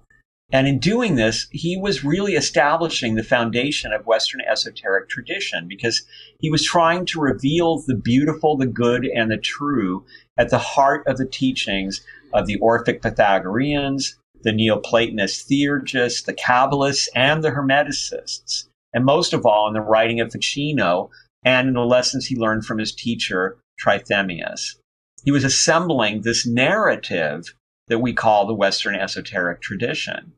And after that, so many books, I mean, obscure books like books written by Alexander Wilder, but Blavatsky, Manly Hall, they have done this. They've repeated this history of the Pythagoreans and Neoplatonists, and this is all part of this one tradition. And Agrippa is really the first one to systematize it. Mm-hmm. Levi had mixed feelings about Agrippa. In his History of Magic, he wrote, Cornelius Agrippa, who was a seeker all his life and attained neither science nor peace. Agrippa's books are full of erudition and audacity. He was himself capricious and independent, so it came about that he passed for a loathsome sorcerer and was persecuted by the priesthood and by princes. In the end, he wrote against the sciences which couldn't bring him happiness, and he died miserable and abandoned, end quote. In a letter to a student, Levi wrote, "You are reading Agrippa and you confess to a certain disappointment? Did you mistake him for a master? He was only a bold vulgarizer, and fortunately very superficial in his studies, never possessing the keys of the Sefer Yetzirah and Zohar, 2 of the most important Kabbalistic works. He was a brave, restless, trifling soul. His work, however, is the first which did something to spread knowledge of these higher sciences. Too shallow for a magus, he was pleased to pass as a magician and a sorcerer. He's accused even of coining false money under the pretext of Hermetic science, and could scarcely do better, being ignorant of the natural philosophy of Hermes. This notwithstanding, his books are useful reading when one knows more and better than he did," end quote. And yet, in his book, Transcendental Magic, Levi says that Agrippa was, quote, illustrious and unfortunate. So he respected him. I mean, to call him illustrious, there was something there that Levi was recognizing. In Agrippa's writing, he refers to a secret key. He says that without this secret key, no one can unlock the truth. The key also protects and keeps the practitioner safe in any and all circumstances. So what might have been the secret key of this allegedly evil master of the dark arts? In academia, the most accepted theory, and I think it's probably true, is that Agrippa's key is faith in Jesus Christ. This tied Agrippa's magical ceremonies to the elaborate rituals and liturgy of the Catholic Church, which he never left. Agrippa's magic is not a religion. He already had his religion. It's a science, and what Eliphas Levi would later call higher science. There's a book called Nature Loves to Hide by Paul S. MacDonald, a wonderful writer. And he describes the intent of the 3rd book of the 3 books on occult philosophy this way: the practice of a rigorously non-superstitious magic, immune to demonic deceptions by a perfected philosopher with supernatural powers. Again, a rather modern idea. I've recently seen, for instance, the teacher Mitch Horowitz saying that that what he's trying to teach is practical. It's all results driven. It's a science. It is not faith. So this is an idea that Agrippa was teaching way back then. To be caught with a book by Agrippa in your possession at times in history, even procuring a copy for someone or for yourself, could lead to a death sentence. Books on magic became so popular that in 1573, the Catholic Church ordered the burning of all magic books. But they privately admitted that there was now so many of them that they couldn't burn them all. To give you an example, there was one unfortunate book dealer of Venice, Italy, who the Inquisition drowned for providing copies of the occult philosophy to two clients in other countries. The book had been popular, even though it was controversial and censored, but now it was dangerous in such a tangible way because there was actual executions connected to it that ironically it added to Agrippa's reputation as an evil wizard. So this master of irony, had a very ironic life himself. And ultimately, he would become arguably the most plagiarized author, as I mentioned. For example, Francis Barrett's very influential work in English, The Magus, A Complete System of Occult Philosophy, is really just big chunks of Agrippa, especially the fourth book that wasn't Agrippa at all. But Agrippa is not given credit. It's just simply presented by Barrett. And we still find, even in modern writers, a lot of Agrippa going on. So even though Levi tells us that he was not the top level magus and didn't fully understand the mysteries, his influence was much bigger than Ficino's in a way. Although I would say that Ficino, how I put this, the people that Ficino influenced had more influence, but the books that Ficino wrote did not have the kind of influence that Agrippa did. And that will bring us to Paracelsus, who's really an interesting character. He's the last of this trinity, and he's born in Switzerland in 1493. And he lives most of his life in Germany, considers himself a German. And he travels widely in search of knowledge, talking to the biggest experts of the time, but also he's talking to, crazy old herbalist who's living at the outskirts of the village. He wants to talk to everyone and find out everything he can. One of his most famous sayings was, "He who would read and understand the book of nature must walk its pages with his feet." During his life, he was a town doctor, a university lecturer, a military surgeon. He revolutionized alchemy, medicine, and to some degree, the Western esoteric tradition. He was even a pioneer of positive thinking and the power of belief. Eliphas Levi says in his The Mysteries of Magic, "Are you exposed in a battle? Believe yourself as invincible as Achilles, and you will be," says Paracelsus, end quote. So that idea, which is so common today, think positively, fake it till you make it, that kind of thing, is something that Paracelsus was dealing with. And I actually will tell a personal story here briefly, because I experienced something like this. When I was a kid, growing up with parents who survived a war and were traumatized, they had me caged until I could get to school. And even then, I wasn't allowed to do much interaction with anybody because they didn't trust Americans.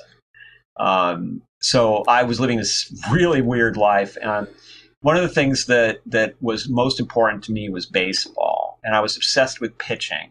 And while there were good pitchers when I was a kid, the pitcher that really got to me was somebody historically that I thought of as the Achilles of pitching, which was Sandy Koufax. And I read everything I could get about Sandy Koufax. I looked at film and even went so far as to look at microfiche in libraries, trying to look at his technique and see what was this guy doing. And I was just obsessed with it. And my parents decided to send me to a summer camp. This was an ethnic summer camp, and they said, "Oh, this will be great for you. You'll be around your own kind, and people will be like family, and they'll all be so kind to you, and it's going to be a great experience." I didn't really want to go, but I went. And one of the traditions at the camp was that in the first week, the junior counselors would ask the kids that were just cabin kids to play a baseball game of the cabin kids versus the junior counselors. And this was a way to show, look, we're way stronger than you, we're way bigger than you, we're way more capable than you, so you better not cause trouble, because we're going to beat you up in this baseball game, and then you'll know what you're dealing with. And when they chose me, there were going to be two pitchers, and I was going to be one of them. The whole camp laughed because I was this scrawny little runt. It was clearly a choice that was made to embarrass everyone, including myself, so that the kids had no choice of winning. But for me, it was a thrill because it was my first chance to pitch, because I wasn't allowed to do Little League or anything like that. And so I got up on the mound, and I thought of all the things I knew about Sandy Koufax, and I thought, I'm Sandy Koufax. I'm as invincible as Sandy Koufax. And I did all his mannerisms, wiping my hand and all this stuff. And I struck out 9 junior counselors, one after the other. They were furious. They were so angry. And the next pitcher up was the younger brother of the person who was the head junior counselor, and they murdered him, home run after home run, until the game was over. I had one friend at the camp, an immigrant kid. I didn't get along with anybody else. And we were walking behind everyone, and he was saying, oh my God, you're going to be, that was amazing. You're going to be a legend. They're going to get you in the Little League. You're going to be a baseball pitcher. How could they not, And I thought, wow, this is amazing. I just struck out 9 junior counselors. Maybe I will be a pitcher. Maybe I do have a future. They were walking in front, talking to each other, and the older brother had his arm around the younger brother, and we were lagging quite a bit behind. We got to the Quonset hut where we would be eating our dinner, and when I walked in, the head of the whole camp looked at me and he said, hey, good one, Ronnie. You gave up 9 home runs? I was stunned, I said, I struck out 9. The whole place just goes into laughter. What a ridiculous idea. What a liar. And my friend says, it's true. I saw it. He struck out 9 of them. And the head of the junior counselor said, hey, when are you two going to get married? Everybody laughed again. And that was it. I had not struck out 9. It never happened. I was the idiot who gave up 9 home runs, not his little brother. And I never pitched again. But I did experience what Levi's talking about there. I was confronted with this situation where they wanted me to fail. They wanted to humiliate me. I had studied my version of Achilles for invincibility, and it worked. My belief that I could be as invincible as Sandy Koufax manifested, even though they took that from me. And I've always remembered that as an example of what you can do when you have that belief. And so it's amazing to me that here we have Paracelsus talking about this way back then, about if you have this belief in your invincibility, if you know who Achilles is and you feel like Achilles, and you will be Achilles in battle. It seems awfully advanced for the kind of thinking that was going on in those days. And we now have many examples of that sort of thing. What comes to mind for me is described in the book Psychic Discoveries Behind the Iron Curtain, published back in 1969, a Bulgarian technique, as I recall, called artificial reincarnation, where people under hypnosis come to believe they're the reincarnation of great musicians or artists from the past and are able to produce works that are of much different quality than they would normally have done. Isn't that amazing? I think that's amazing. I wish there was so much more study done around those subjects. I knew of in my book, American Metaphysical Religion, I wrote about a famous musician who used to tour in Europe around the turn of the century, and who believed that he was channeling the music of great composers. And he would sit down and say, who do you want me to play? And they would say, Liszt. And he would play something. And one of the famous stories was that a close friend and student of Liszt heard him play and said, my God, that was Liszt. That's how Liszt plays. And so he was not just a musician, he was very into the metaphysical psychic side of things. He also used to dye his mustache orange. So there was an interesting kind of punk rock thing going on there with him. But yeah, it's an amazing human skill that human beings should really, I think, be exploring more. In our personal lives, we can certainly try it out. And I had exciting results. It didn't turn out well ultimately, but I still carry with me that amazing experience of having done that, because you can't take that away. And speaking of amazing, let's talk about some of the accomplishments of Paracelsus. He has been called the father of both pharmacology and toxicology. The whole science of toxicology really began when Paracelsus discovered, as he described it, that only the dose makes the poison. He was the first one to realize that you could use something that was toxic in a limited amount and get healing qualities from it. He was also the first to figure out that certain substances seem to influence certain organs. He had a slogan that was, "The patients are your textbook. The sickbed is your study." And he was the first significant voice, a doctor opposing bloodletting. He said it did more harm than good, and it had no logical basis. He was also the first doctor who was really heard, who advocated keeping wounds clean. I mean, in this era, because unfortunately, the pagans understood that, but all that was lost during the Dark Ages. So along comes Paracelsus, and he says, no, you don't smear dung on a wound, which people were doing. And the infection is not a good part of the healing process. We want to keep these wounds clean, and we want to bandage them, which was thought, he's crazy.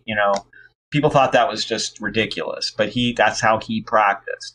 And of course, that's what medicine eventually realized.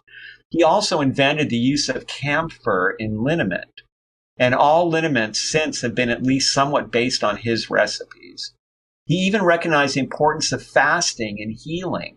He wrote, "Fasting is the greatest remedy, the physician within." And he recommended taking small doses of iron for what he called poor blood.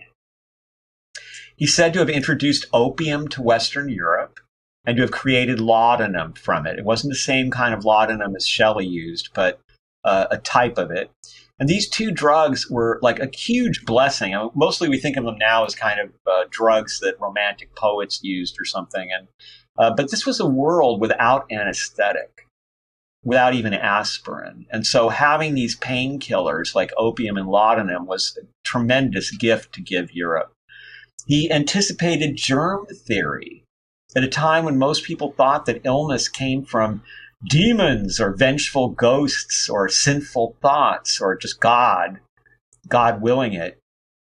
He advocated for the idea that there were externals that were causing sickness. And he also treated mental illness as a sickness rather than as a spiritual problem or as willful obstinance or possession. He even is credited with coining the words zinc, alcohol, chemistry, and gas. And he correctly intuited that our world, our bodies, are made of the stuff of the stars, of the matter of our sun. I mean, incredible, all of that stuff. And let's talk about his name for a moment, because he gave himself that name. And it means beyond Celsus.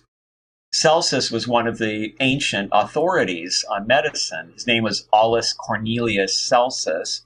He wrote a book about medicine, philosophy, rhetoric, law, the arts of war, and agriculture. His contemporaries didn't notice or care about, but the part about medicine survived and became very influential. Celsus lived during the times of Caesar, Augustus, Tiberius, Nero, Caligula. He survived all that. And he died in 50 AD during the reign of the Emperor Claudius. And his book has some modern ideas, including the necessity of cleanliness.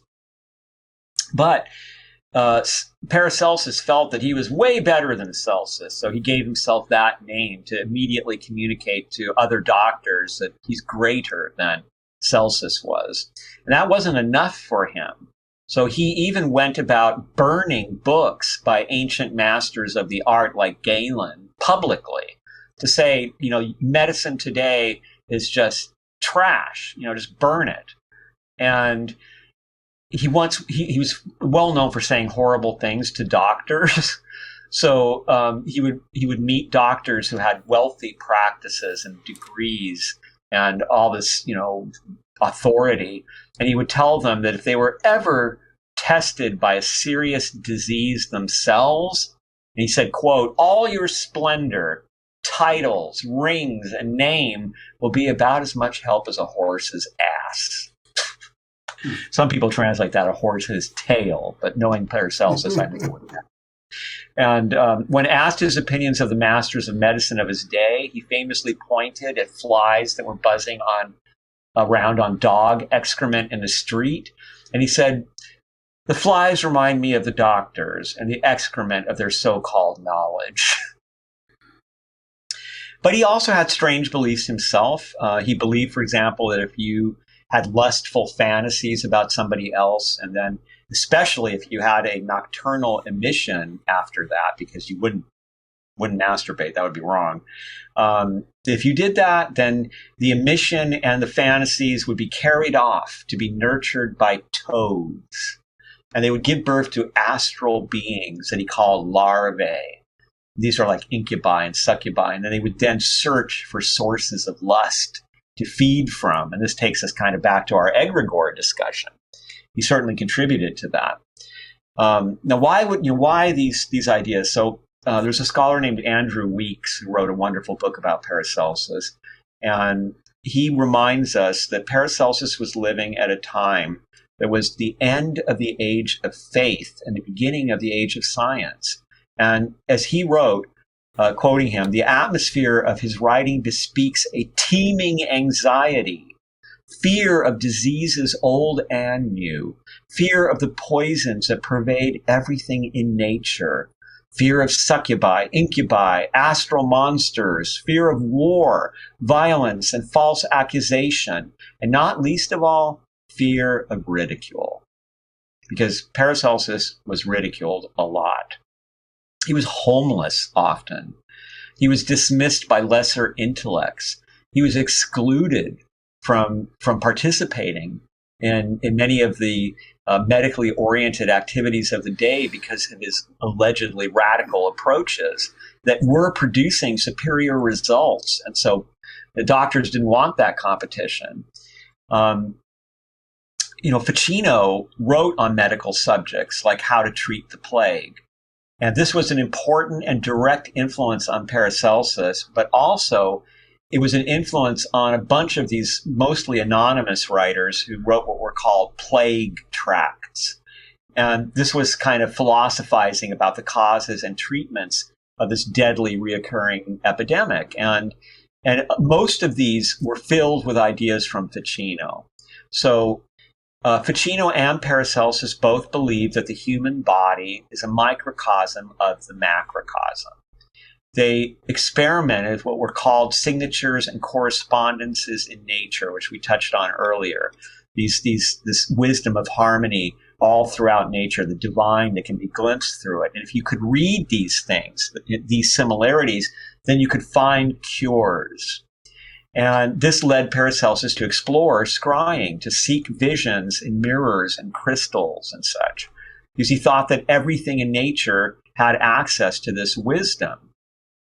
Ficino, as we said, had that idea that the universal medicine was hidden in the world soul, in gold. And this had led Agrippa to publish his influential book on alchemy anonymously, that was so dependent on Ficino, as we saw. Well, Paracelsus took ideas from both Agrippa's work and Ficino's to shape the future of alchemy. And he really influenced how alchemists approached the art. He made the goal clear. We are not doing this to make gold for profit or fame. We are doing this for healing. The only reason we make gold is that it is the path to making medicine.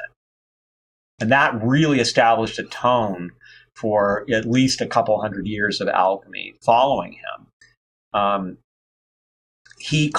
Paracelsus called Ficino the best Italian physician. And Walter Pagel has written that Paracelsus's whole life and work seems to be an attempt at implementing the ideal of Ficino's priest-physician. I think that's so true. And Weeks actually thinks that that's overstated a little bit. And he thinks that he points out, for example, well, there was definitely influence, but we can't say that Paracelsus is a direct disciple of Ficino, because Ficino is creating these books, these translations, and he loves these books, and Paracelsus is burning them, right? So Paracelsus is all about experience and getting knowledge now and not worrying about ancient authorities, whereas Ficino thought that the ancient authorities had the wisdom that we needed. So there were differences.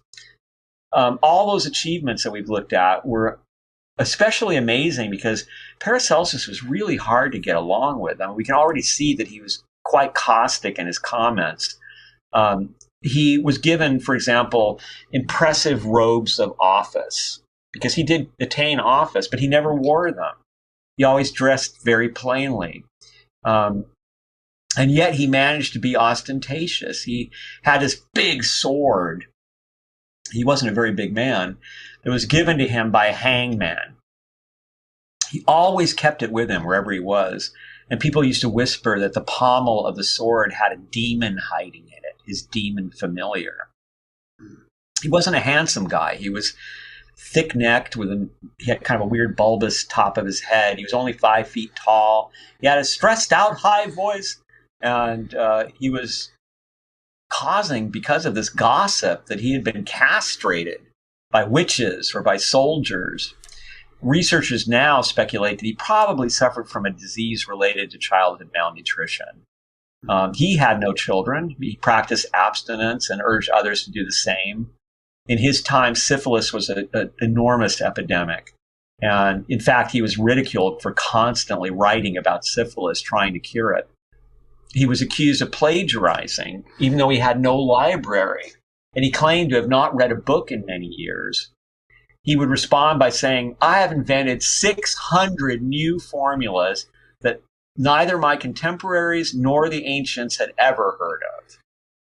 And yet, despite this cantankerous, volatile disposition, he was very well known for his sweetness and compassion for sick people, for people who were suffering. He was accused of being a magician, of course. If you read his writing, I mean, there's a lot of stuff that we associate with magic going on there, but he denied it. And he said that the people that were accusing him of practicing magic to hurt him, they're the ones who are actually using magic. And he did endure a lot of abuse. He was even called a monster. And maybe this is part of the reason he became fascinated with monstrosities. He did not consider them evil. He thought they were meant to be here, that they were put on earth by God. I think this is kind of poignant because I almost feel like he's speaking about himself. I'm not a monster. I was put here by God. And he wrote on this subject. He was one of the first people to keep records on monstrous births, making him a pioneer in the area that Charles Fort would dominate centuries later, which is excluded facts. He would collect all this. And he considered monsters, but also marvels, to be warnings, portents, and omens. He published books on astrology and on divination, including his own prophecies. And by the early 1600s, those prophecies were pulled out of his books and made into a collection which was called Theophrosti Paracelsi Prognosticon. Very popular book. And he made a prediction of a great calamity just beginning. People thought that he was referring to the 30 Years' War, and he probably was. He also wrote about nature spirits and elementals. We see in his writing for the first time undines of the water element, salamanders of fire, gnomes of earth, and sylphs of air. He wrote, These are not good names, but I use them nevertheless. The names have been given to them by people who did not understand them. He likes to call these beings people, which is so sweet. He says that they are very probably the daemons, a Greek word usually translated as spirits, but usually people think it has something to do with demons, which it doesn't. No one's really quite sure how to translate it. But to Paracelsus, the Greeks were talking about these nature spirits. And he believed that Ficino had revived interest and knowledge of the nature spirits through his translations of the Neoplatonists. And he also said that, you can't pick and choose. You can't say Jesus is true, but the giants and the undines aren't. You can't just pick things. Either you believe in ancient truth or you don't. And he believed that science and religion were inseparable. He believed that scientific discoveries were direct messages, revelations from God. He was often compared to Martin Luther because he was so defiant of authority everywhere. And he responded to this, which was a slur that could have really hurt him at the time, in his usual off-the-cuff direct way. He said, well, I'll tell you what, I'll leave it to Luther to defend what he says. I'll be responsible for what I say. And besides, what you wish on Luther, you wish on me. You want to put us both in the fire. So Paracelsus believed that nature was a mirror, not only in that human beings are in ourselves a miniature universe containing everything that nature contains, but also he suggested that we have a sort of magnet in ourselves that attracts to us what we experience.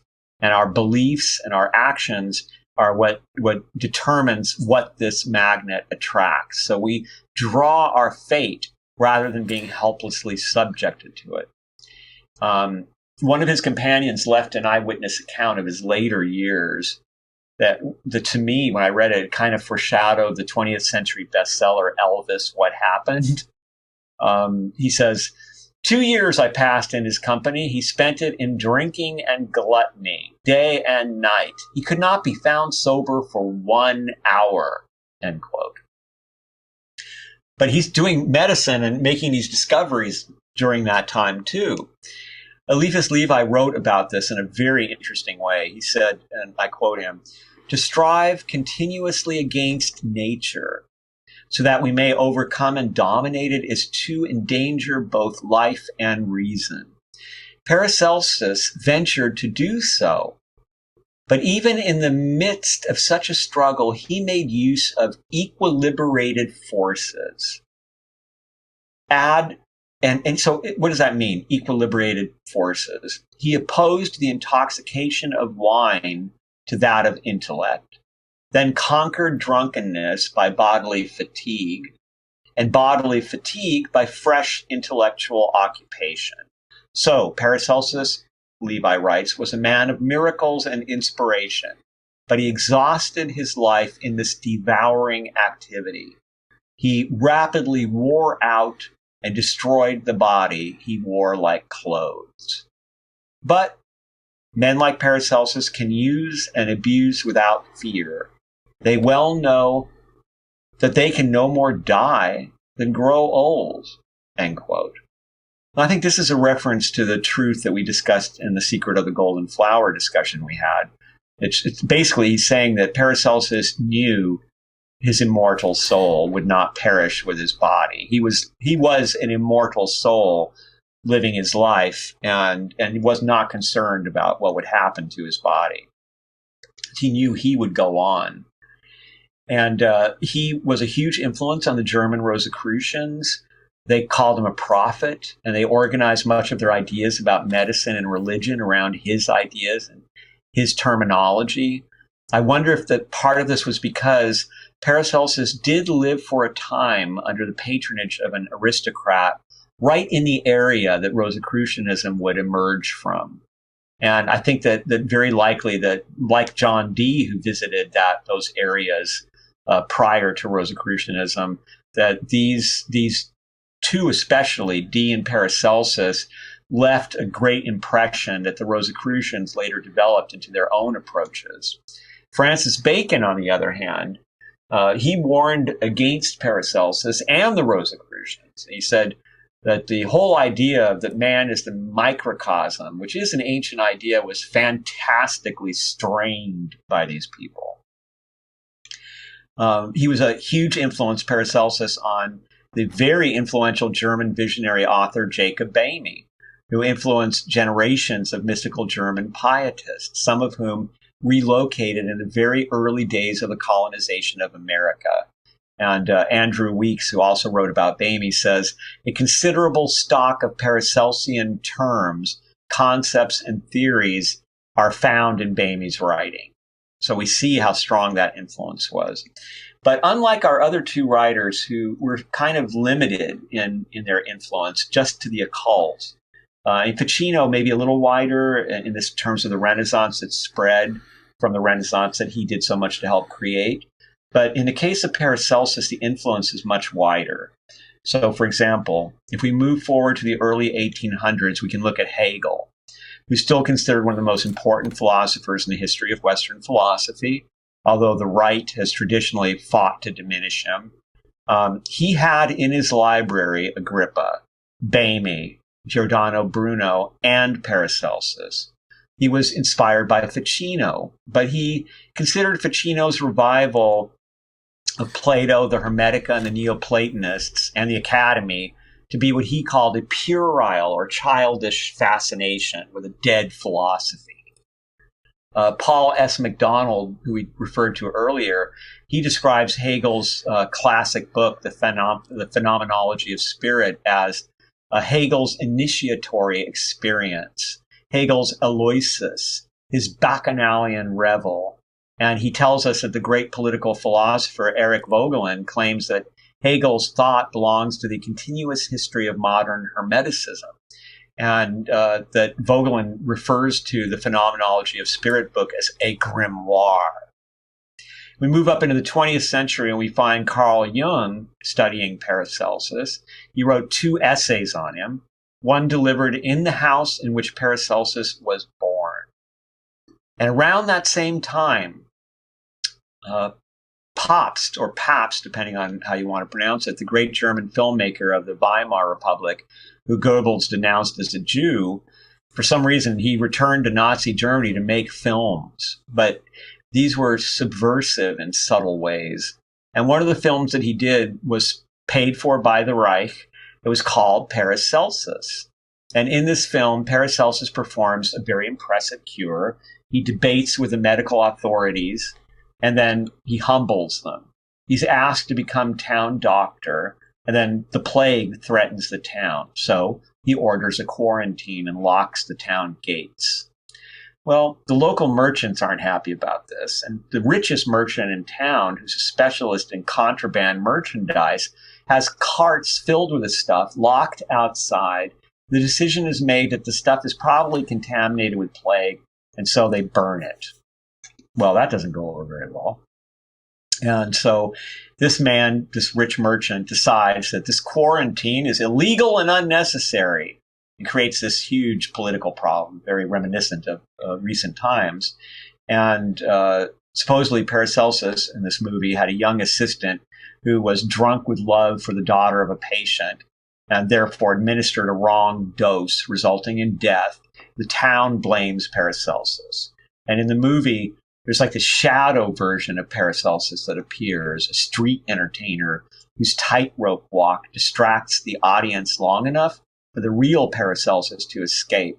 And modern film critics, and even back then to a degree, they point out that this was very probably a sketch of Hitler, who sold himself as the sole authority on healing the nation, but who was actually an actor performing for the public, doing these tightrope walks above crowds.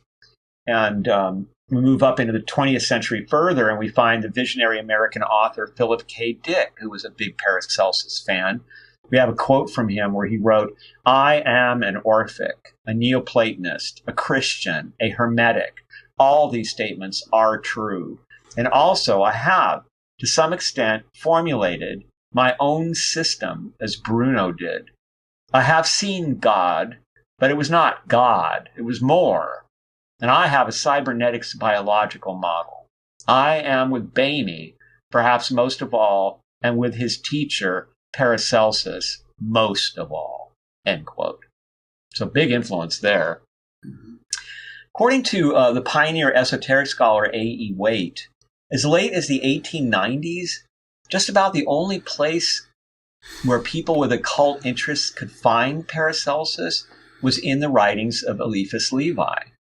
And Levi has some interesting things to say about Paracelsus. He gives him the honor of being, quote, the most sublime of the Christian magi.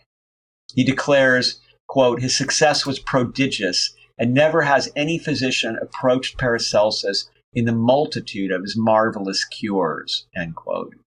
He also wrote, quote, the cures of Paracelsus were miraculous, and he deserved that there should be added to his name the divine, because some writers called him Paracelsus the divine.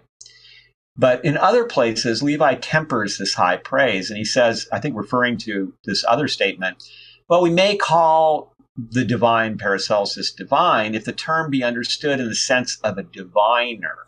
He's an oracle, but not invariably a true master. He is great as a physician above all, for he had discovered the universal medicine. Yet he could not preserve his own life, and he died while still young. He was only like in his mid-40s or late 40s. He died while still young, worn out by his toil and excesses, leaving a name of fantastic and doubtful glory, based on discoveries by which his contemporaries did not profit. And he gives us some insight into his personality when he says his life was incessant warfare. He traveled, he disputed. And then he has this wry description that I like. He says, he has divined more than anyone without ever completely understanding anything. There's nothing to equal his intuitions, unless it be the audacity of his commentaries. So while he had all these notable achievements, there was a tendency to idealize him historically. So he's been presented as, the first modern doctor, as I said, the founder of toxicology. He's an initiate, an magus, an ascended master. He's a theological rebel who inspired generations of independent mystics. In some sense, he is all those things, especially as a myth, but he is also none of those things. He did not set out to inspire the Western esoteric tradition. He was not studying ancient tomes like Ficino. He was being Paracelsus. He was walking the pages of nature with his feet.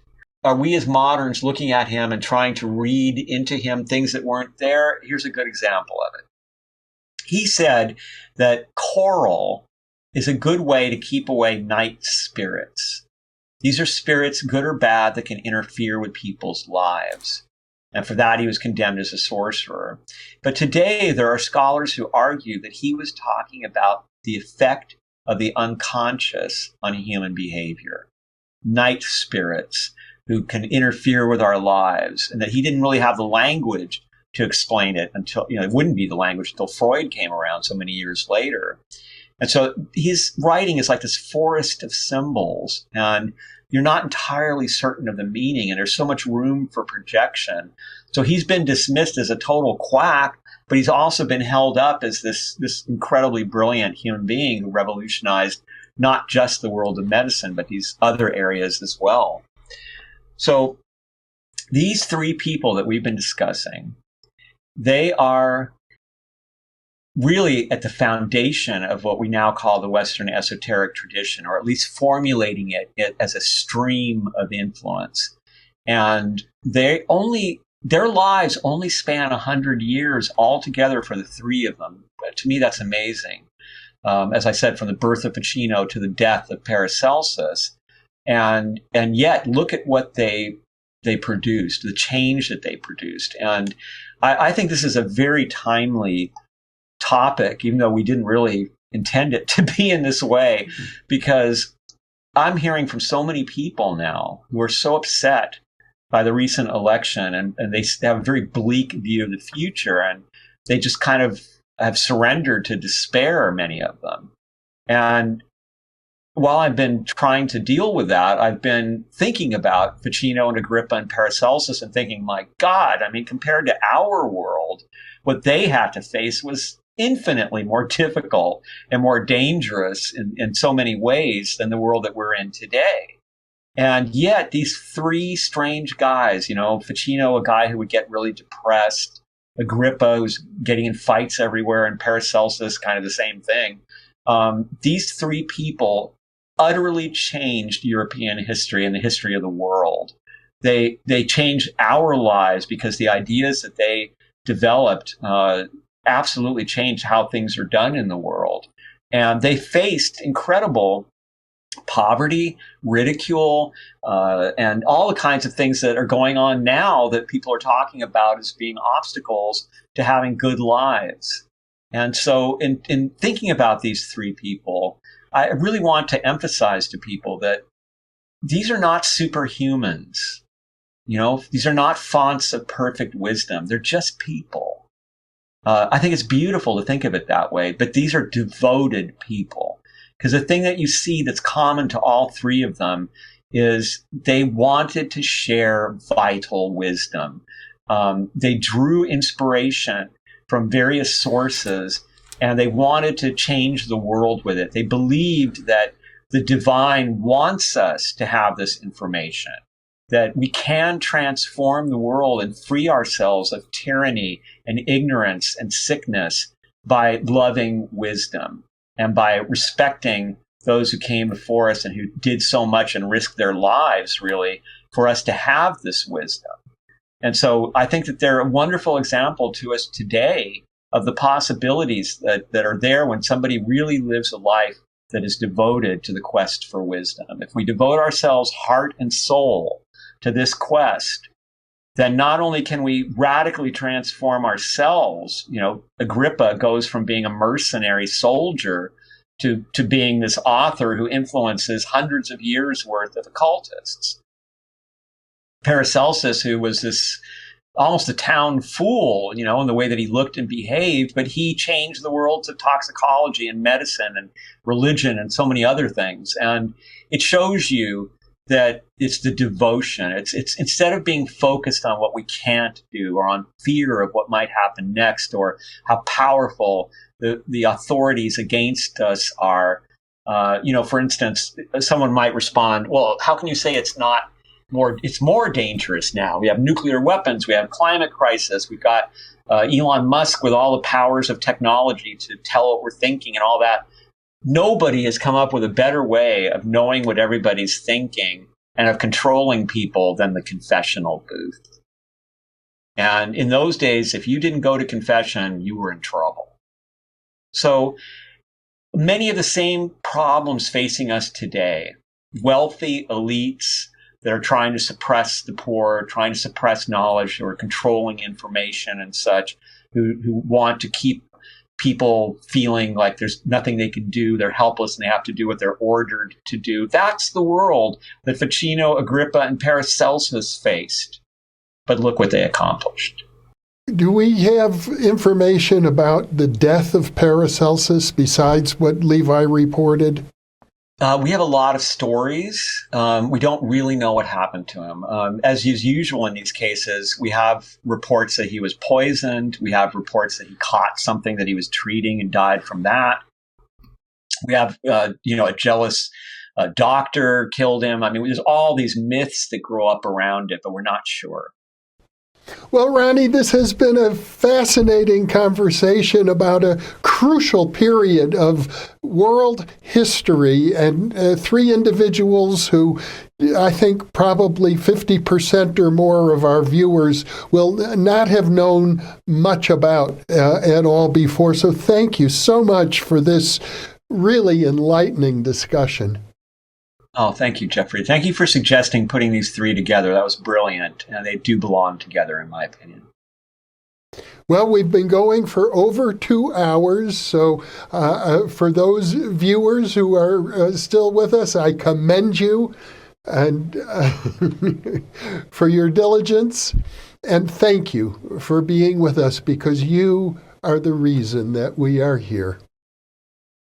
And Ronnie, of course, I thank you too and look forward to many more conversations.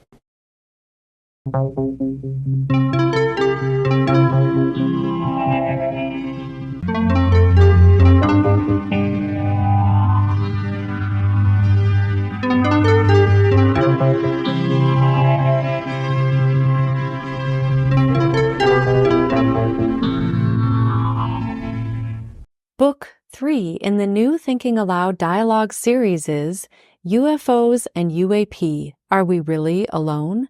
Now available on Amazon. You can now download a free PDF copy of issue 7 of the New Thinking Aloud magazine or order a beautiful printed copy.